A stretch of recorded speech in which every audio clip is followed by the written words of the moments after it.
Muy buenas noches, amigos y amigos de la respuesta. La ausencia de la respuesta durante 6 semanas es más que explicable. En sus 32 años no había conocido de una experiencia parecida. Este programa se está produciendo fuera de su escenario natural, con un nuevo set en la casa, ayudado por mis nietos, que son los que están haciendo las veces de armadores del programa.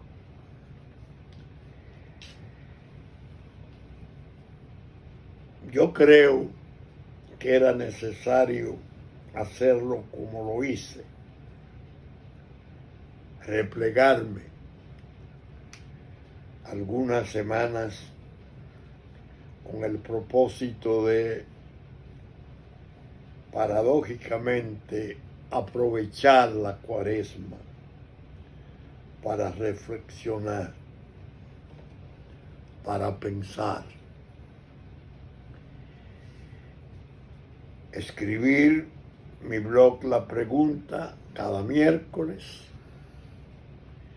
pero evidentemente estaba recibiendo demandas incesantes de mis hijos, de algunos amigos que me llamaban, que notaban mi ausencia, otros que querían que pusiéramos programas viejos de la respuesta, hasta que me convencieron de que por este medio digital prodigioso podríamos preparar el programa, salir a YouTube, del YouTube a los canales y restablecer la aparición de la respuesta nuevamente.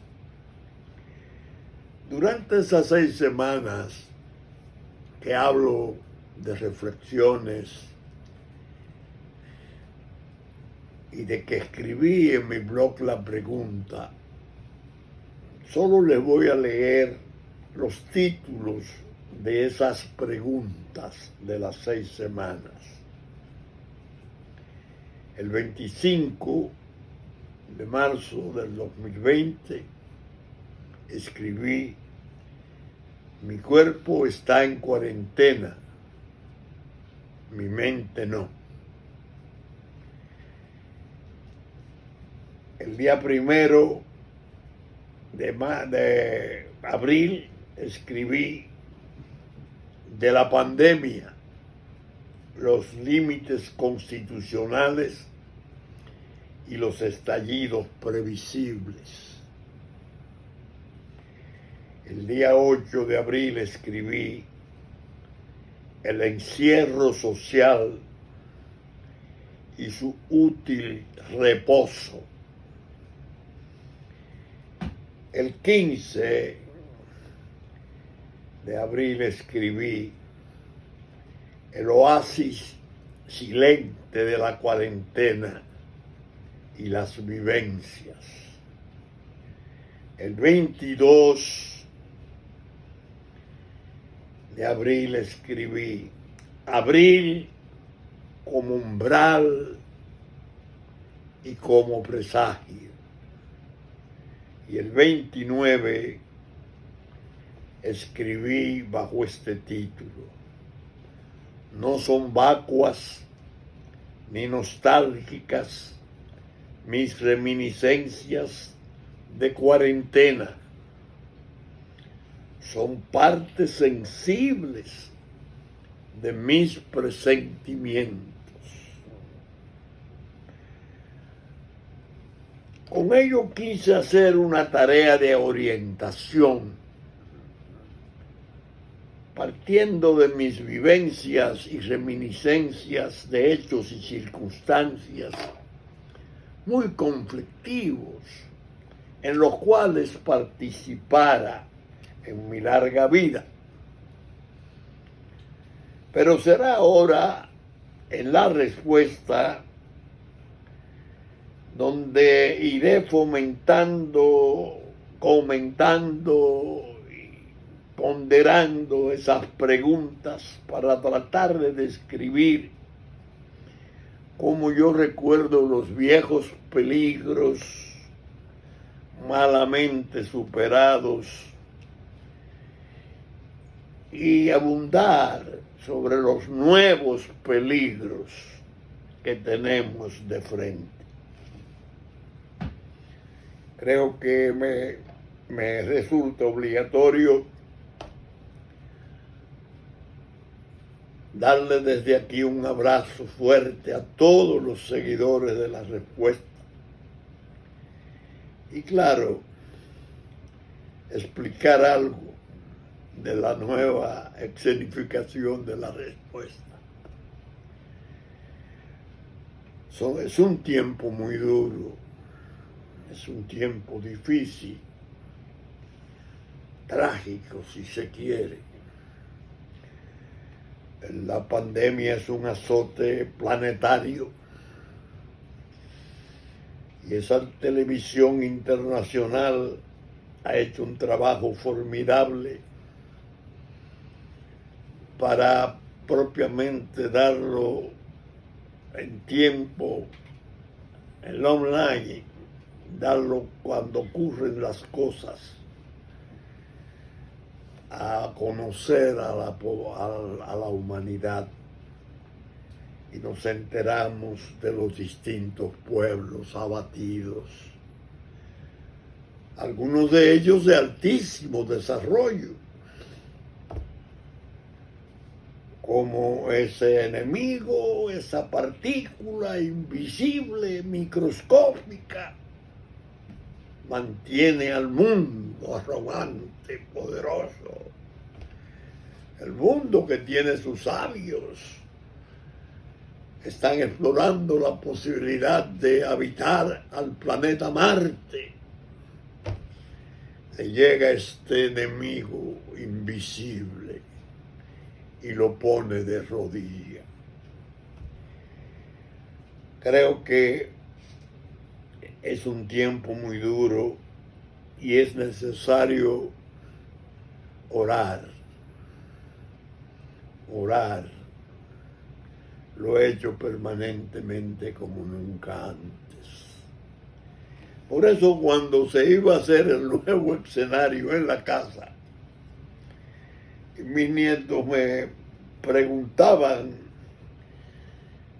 dónde hacerlo, si en la sala, si en el estudio, en qué lugar, si en el balcón. Yo les dije no, muévanme ese cuadro, llévenlo a mi estudio. Ese cuadro de la crucifixión. Y voy a hacer un relato en honor a la memoria del artista, entrañable amiga ya desaparecida, que me lo regalara. Cuando ella lo estaba terminando, recibió propuestas de compras fabulosas, y ella, que tenía una simpatía incomparable, decía: este es para Vincho. Yo quiero que Vincho lo tenga en su casa. Vincho está metido en grandes riesgos. Esas luchas no son fáciles. Y me lo regaló. Lo tenía en la casa, junto a unos cuadros que también me habían regalado en el tiempo algunos amigos magníficos, ya desaparecidos, dos de ellos especialmente,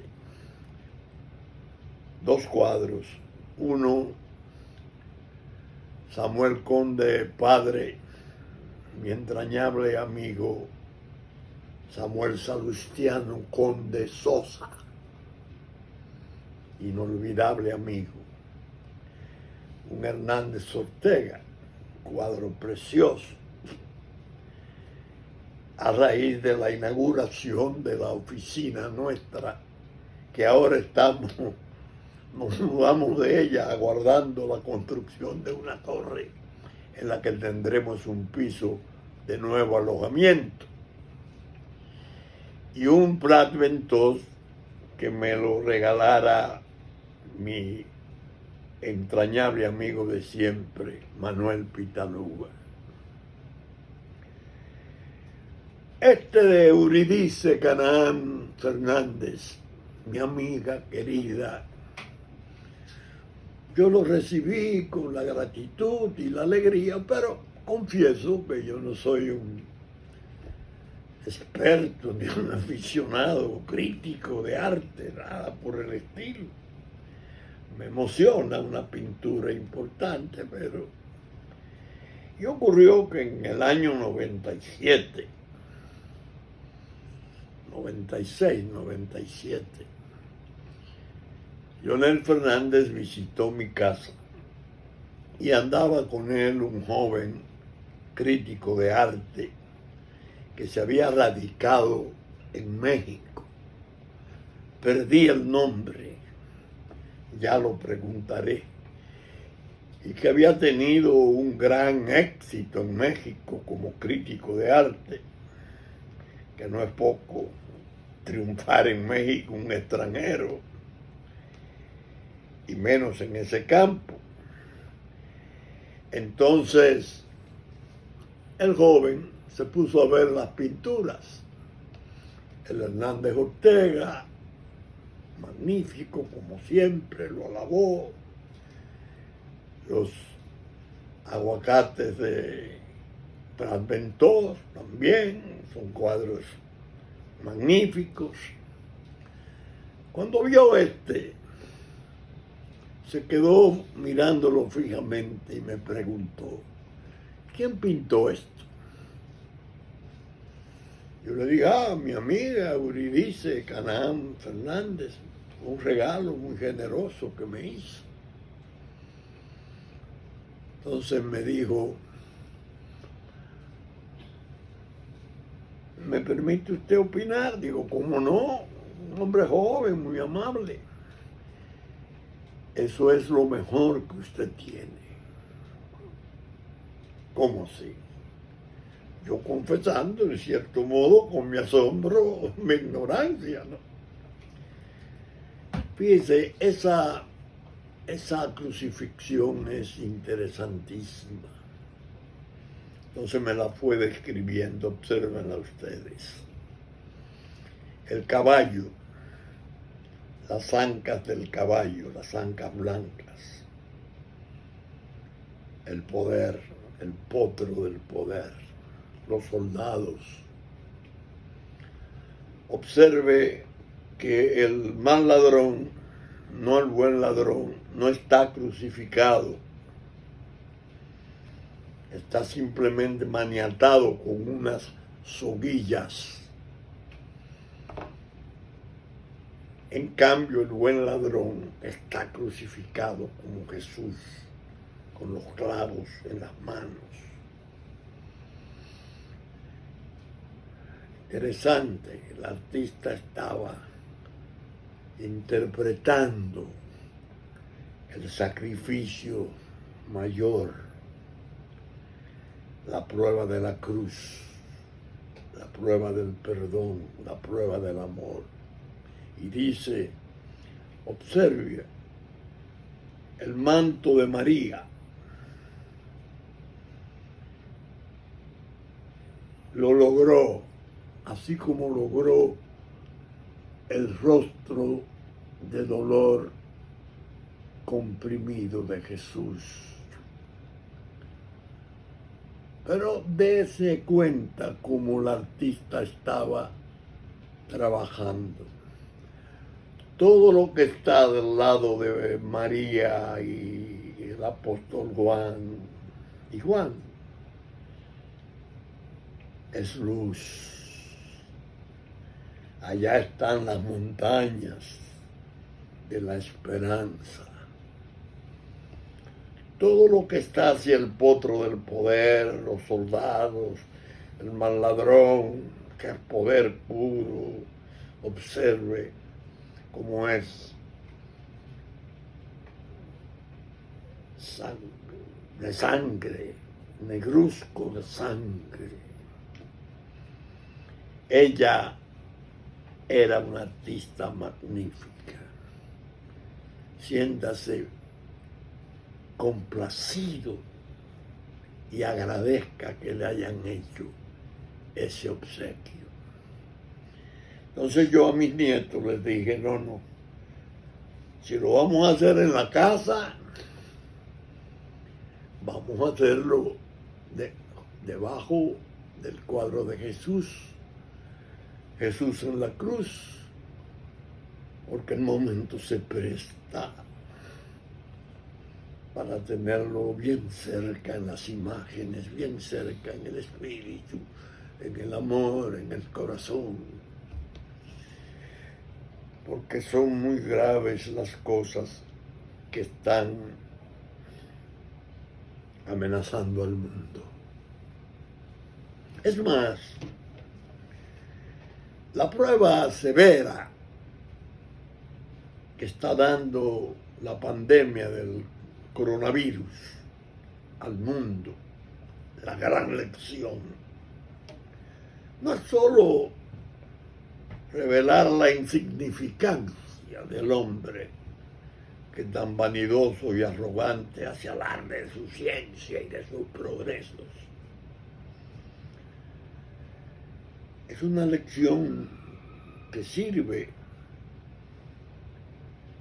para organizar la vida. El silencio y la soledad dura de la cuarentena sirve para reflexionar. Miren cuántos sentimientos magníficos se han puesto de relieve. Los sanitarios, cuando esa televisión española trae esa información allá donde ha golpeado tanto que ya lleva sobre, tengo entendido, 25,000 muertos. Los médicos, la lista, 37 médicos muertos. Gente que dejó su familia y la tranquilidad de su familia para ir a servir. Esos sentimientos y la solidaridad de los vecindarios y los aplausos el hombre, la condición humana manifestándose ya ante un peligro desolador. Ese es un progreso. Y la verdad que el ataque de la pandemia fue espantoso. Primero fue la visita sorpresa más espectacular de los tiempos en este siglo pasado y en lo que va de este. No se ha visto nada parecido. Sí, la gripe española en el 18, hace 102 años, se habló de que había más muertos que en la Primera Guerra Mundial, que fueron 10 millones en la Guerra Mundial, a ella le atribuyeron 220 millones de muertos, ¿no? Esta, que está más controlada, que hay medios de poderla registrar con mayor precisión, tal como está haciendo la prestigiosa Universidad de Johns Hopkins. Para que ustedes tengan una idea, ya Estados Unidos ha perdido más vidas en el ataque de la pandemia que en 10 años de guerra en Vietnam. Ya está sobre 60,000 muertos. En Vietnam fueron 58,000 del lado norteamericano. Una guerra horrible, interminable parecía. sorprendió a las naciones. A mí me produjo una impresión muy potente,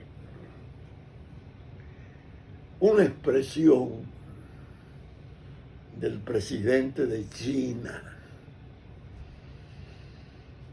cuando apareció a la cosa de 3 meses,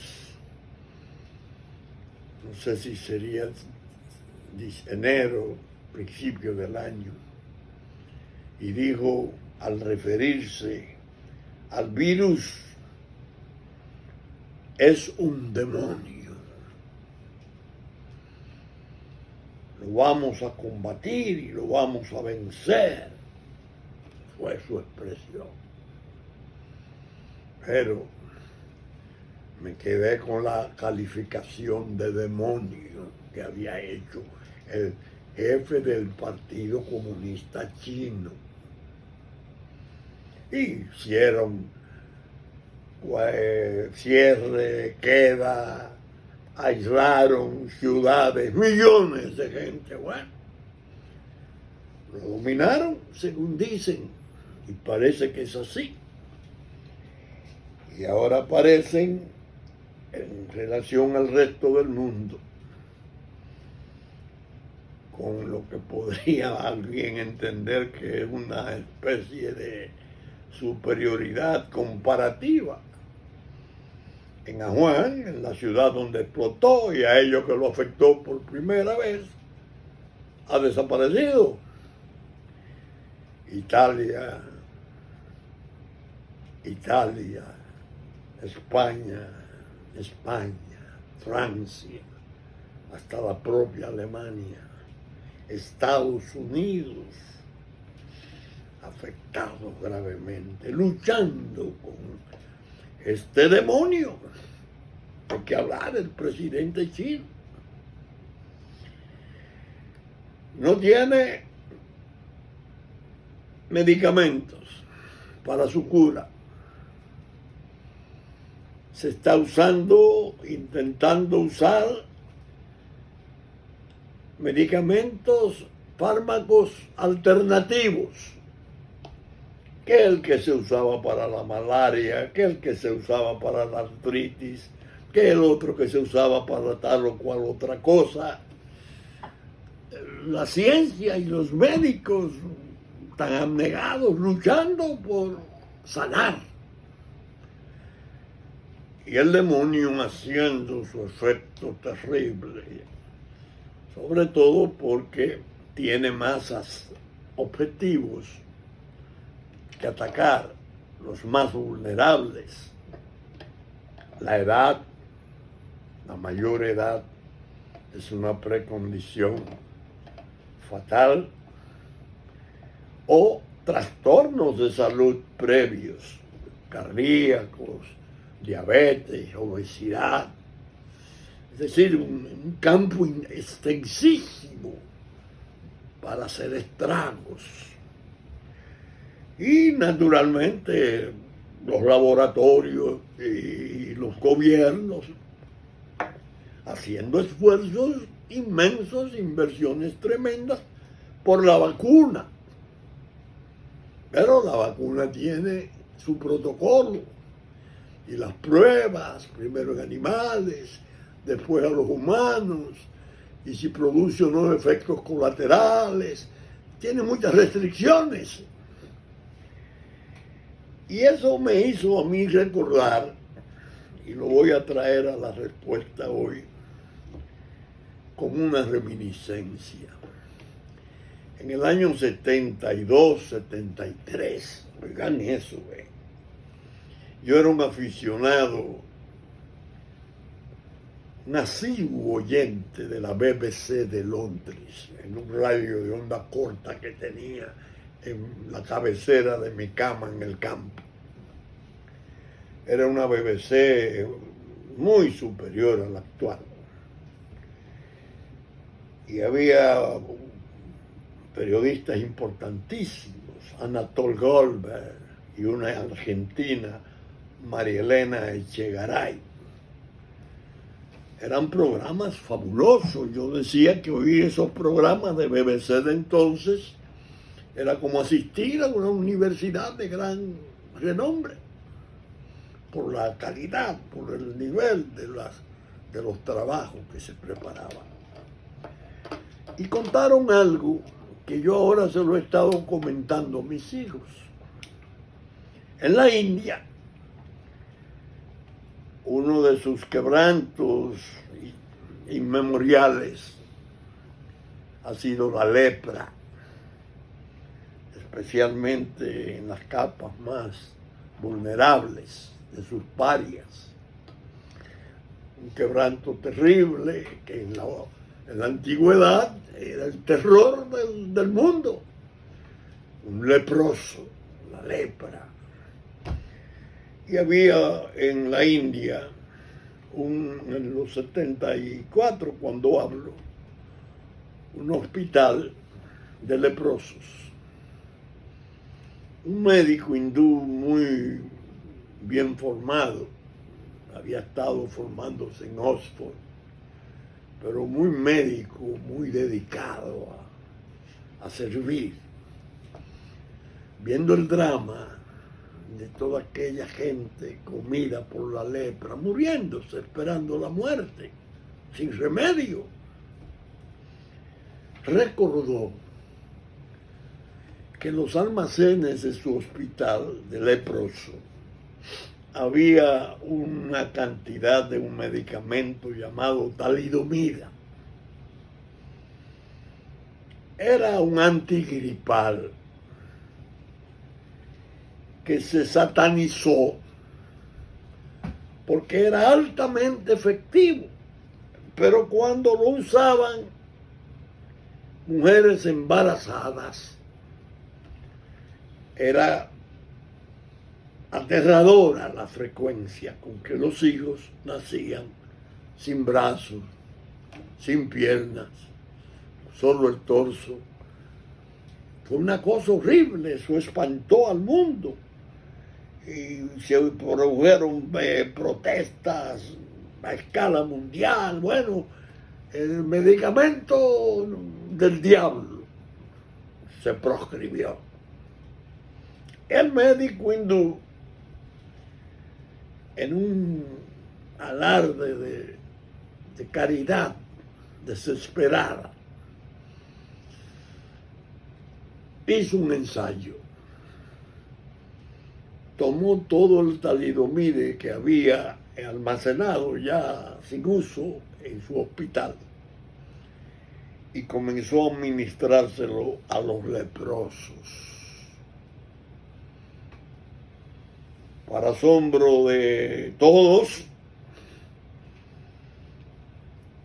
en meses se fueron limpiando los leprosos de todas las pústulas, de todo lo que los mata, se fueron sanando.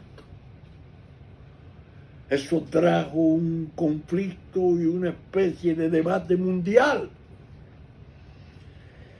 Era un hallazgo ocasional, como ocurrió con la penicilina, cuando Fleming dejó y por acaso encontró el modo que finalmente le dio paso a la penicilina, que ha salvado al mundo de muchas maneras. Ningún estado quiso rehabilitar el talidomide, porque los ejemplos eran horribles. Niños nacidos sin los dos brazos o sin las dos piernas. Monstruos.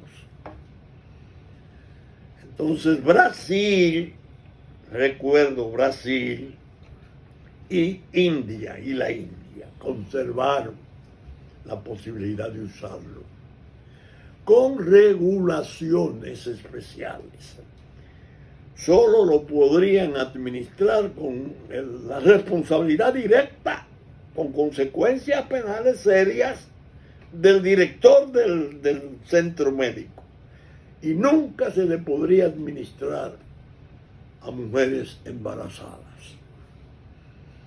para tratamiento de lepra, que en la India es donde realmente ha habido niveles realmente altos, no tanto en Brasil. Traigo esto como una reminiscencia. Y ahora que se ha estado hablando de esa posibilidad, de que el de la malaria, que el de la artritis, todos tenemos la esperanza que en lo que aparece un fármaco, un sabio de esto, un premio Nobel, que dé pie con bola, como se dice, que algunos de esos alternativos que se están usando puedan curar, por lo menos curar, aunque no vacunar. Pero bien, la pandemia, el demonio, a que se refiriera el presidente de China, no solo resultó un demonio en el plano de la salud, al producir esos estragos tan vastos, tan generalizados en la humanidad, vinieron las cuarentenas, vinieron los toques de queda y claro, el mundo se paralizó. Las empresas tuvieron que cerrar, los empleados tuvieron que salir, no podía pagar la empresa, no podía cobrar el empleado, los estados ahí más o menos en forma diversa y a veces acertada y a veces un aspaviento, dándole apoyo a los empleados, porque tienen que hacer la cuarentena. Imagínense en un medio como el nuestro, donde hay tanta gente valiosa del pueblo profundo nuestro, que se la busca, que sale, como ellos dicen, con un cuchillo en la boca a buscársela, a trabajar en lo que sea. Decirle, usted no puede salir, permanezca en casa. Y de noche, de 5 a 7, tampoco puede salir. Y mis hijos, y mi familia, ¿y cómo comen? Si yo soy el que llevo la comida y no puedo salir. El espanto económico ha sido terrible. Y pienso que ahora se está presentando una situación muy delicada, muy delicada. Porque la presión muy lógica de la cuestión económica, que muchos dicen, bueno, o nos mata el virus o nos mata el hambre, está forzando para que se liberen las cosas y se vuelva una normalidad teórica. Y esa es una fase muy peligrosa. Entre nosotros puede ser de altísimo peligro, porque no hemos hecho las pruebas para determinar los niveles de infección o de infectación. Ni siquiera la rápida, la otra mucho menos, mínimamente, estadísticas poco confiables. Con una población nuestra que viene, que fue la que trajo en gran modo, tal vez, la desgracia que tanto lamentamos, en Italia, en España. Y entonces, si se normalizan las cosas, si se reagrupan, si se olvidan de la distancia mínima de 2 metros, si se sigue al peregrino de Puerto Plata en una manifestación multitudinaria de tipo político. Oigan esto, en medio de esta tragedia inmensa, un quehacer político tan mediocre, tan alocado, que está haciendo campaña con esto. Es decir, en un momento en que debería de haber una cohesión moral, espiritual, cerrada en el pueblo, en que se debe olvidar todo lo que no sea la vida, No, vamos a sacar algún provecho de esto. Y naturalmente está la otra parte que es muy dolorosa, la parte económica. Bueno, pero yo no tengo con qué comer. Mis hijos están pasando hambre. Yo no puedo salir a trabajar. No puede imponerme mi estado. Que me suicide con la familia. Tengo que salir a correr la suerte a lo que Dios me depare. Esa es una fase peligrosa. Y algo que debo recordar,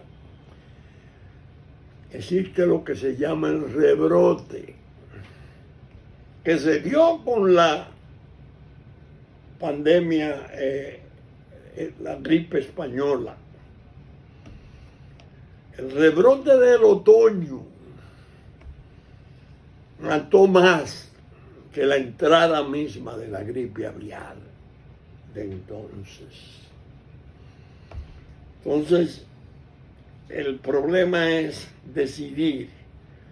Los políticos no deben decidir esas cosas. Esas cosas deben de ser puestas en manos de los técnicos, infectólogos, epidemiólogos, los centros de salud de mayor capacidad del mundo, para que sean ellos los que digan, contando con esto y esto y estos datos, cabe o no cabe, aguántenla, aumenten las pruebas.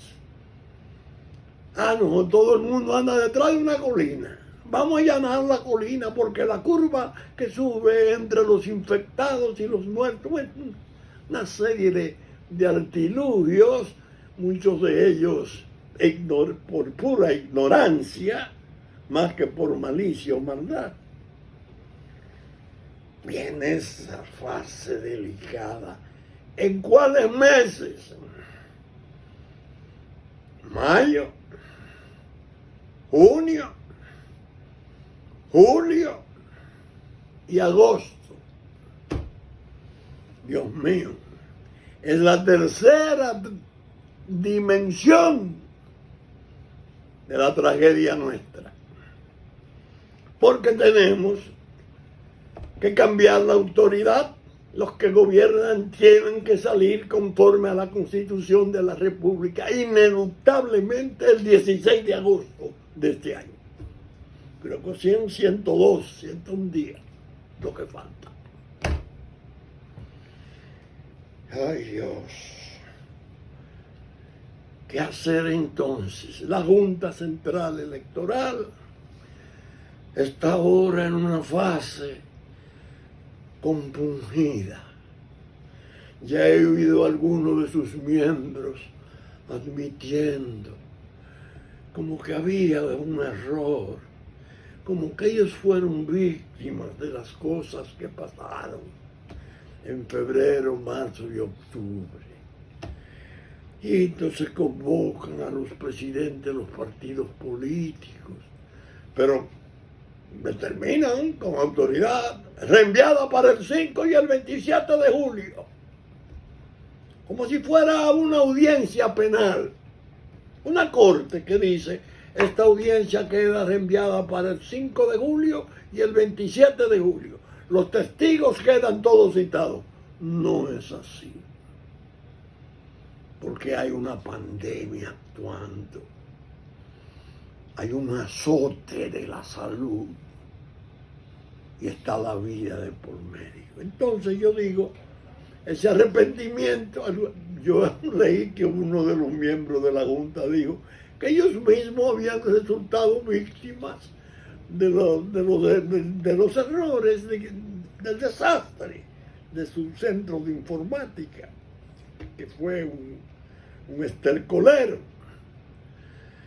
que sigue siendo porque solo se le removió la cabeza después de 21 sesiones de un organismo como OEA, que emplazó claramente el desastre, que probó que hasta se intentó inventar un expediente de tipo criminal para invalidar a un candidato de oposición que es puntero en la actualidad. Un desastre. Es decir, que en medio de esas dos dimensiones de salud terrible, economía comprometida, nosotros tenemos la política. La política. Yo he querido precisamente en esa cuestión de la política insistir, pero en la forma en que lo he hecho, desde la pregunta como explicada al principio. Ya hemos debido de estar trabajando en la sustitución del gobierno, del Congreso y del Poder Ejecutivo, diseñando lo que se va a hacer. Ni un minuto antes del vencimiento constitucional. 16 de agosto, fecha de finalización del poder. ¿Qué hacer? Comienzan a circular todas esas bajezas y travesuras, artilugios de las ambiciones, de los grupos de poder que quieren permanecer, que están apelando a una serie de opiniones penosas de lo que se tiene que hacer, de la posibilidad de permanecer, de la continuidad de la autoridad electa. Prórroga que en nuestro país debería de ser una palabra proscrita, maldita. Porque tuvimos la del año 1928 y vimos lo que vino. Ahora, falta de grandeza. El presidente de la República pronuncia dos discursos, dos arengas electorales, dos discursos de campaña. Y habla de recursos. Y cuando dentro de un año ya no sea el presidente, se verá la... Por Dios, ha debido de estar dedicado a hacer el diseño de su relevo. No porque es mi candidato, sino el relevo institucional. ¿Pueden permanecer las instituciones actuales en condiciones de realizar unas elecciones verdaderas en el supuesto de que la pandemia no ceda, o si cede en una fecha muy pegada a los días de votación? Se le puede imponer a una sociedad que ha sufrido tanto el riesgo de llevarla a aglomerarse en una votación, cuando el rebrote, el recontagio, sigue siendo uno de los factores de mayor peligro en este tipo de experiencia. No. ¿Qué hay que hacer? Crear un mecanismo intermedio de control transitorio, una transición. Conservar la Constitución, conservar el Tribunal Constitucional, que es su salvaguarda, y organizar en un pacto político de gran envergadura un organismo que se encargue de manejar el Estado y primordial y casi exclusivamente dedicarse a la realización de elecciones generales cuando éstas resultaren posibles. No se está haciendo. En mis preguntas yo estoy desarrollando desde el 61 el Consejo de Estado, estaba sustituyendo a régimen de Trujillo, que no dejaba de ser una pandemia, no, una epidemia peligrosa de opresión ese trance terrible, yo lo describo bastante en mi pregunta. Después que termina un régimen constitucionalmente en medio de una fuerza mayor terrible como esta, ¿qué cabe? Para no parecernos a los vecinos, para no convertirnos en la tribu de los vecinos, diseñar civilizadamente, en mi opinión, 5 o 7 ciudadanos nuestros, eminentes, que los tenemos, que no correspondan al litoral político, confiables para la generalidad de los sectores, de distintos sectores extraídos, pueden hacer el papel magnífico de dirigir una transición civilizada sin afectar la Constitución, en el sentido de que se podría incluso contar con que el Tribunal Constitucional, el acuepacto político a que se llegare complementario para organizar ese organismo, le diera validez apoyándose en la causa de justificación suprajurídica que resulta la fuerza mayor. Eso es lo que estoy desarrollando como tesis. Pero pasan los días y vamos a ver, están las malicias, las redes a mil, por suerte están haciendo un papel de control enorme porque muchos de los excesos y de las habilidades repugnantes que se están poniendo en uso tratando de aventajarse de la pandemia son denunciados rápidamente y el pueblo tiene mucha participación en el conocimiento esparcido por las redes. Dios nuestro Señor, una vez más estamos en sus manos. Leía en estos días, veía en la televisión un spot hermoso, un mensaje sobre lo que somos los dominicanos. Nos disputamos en la pelota, nos disputamos en la política, nos disputamos, bueno, pero cuando tenemos un problema común, somos invencibles. ¡Qué horror! ¡Qué horror! ¿Invencible de quién? De la droga, de la corrupción, del desorden. Estamos vencidos. Sin la mención de Dios, más bien dándole las espaldas a este, nos declaramos invencibles. Que Dios nos perdone. Bien, espero que este programa ya se normalice en su horario de fin de semana y que podamos seguir haciendo estos esfuerzos desde la casa hasta volver a nuestra oficina y nuestro escenario natural para desde la respuesta ir desarrollando estas ideas aún más.